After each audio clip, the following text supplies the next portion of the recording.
Осы Есіл өзенінің көтерілуінен Петропавл билігі су басып қала беретін Заречный кентінің халқын жаппай көшіріп, жаңа қоныс беруді ұйғарған.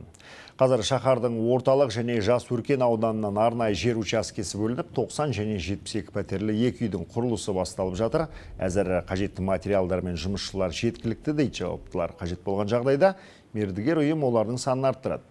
Қалалық әкімдік қызметкерлерінің айтуынша, бар шаруа жыл соңына дейін аяқталуы тиіс. Содан соң тұрғындар жаңа баспанаға қоныстанады. Айта кетсек, Заречный қала іргесінде Есіл өзенінен өте жақын орналасқан аймақ. Мұнда 250-ден астам баспана бар. Қасында үлкен түзеу мекемесі тұр.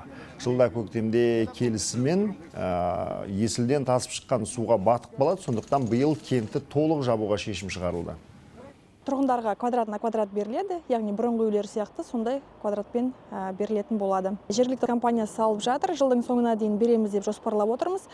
Сонда тұрғындардың барлығын көшіріп, бұл жерде Заречный ауданында тек қана бау саяжайлар ғана қалады деп жоспарланып отыр. Тұрғын үйлердің барлығы көшіріледі.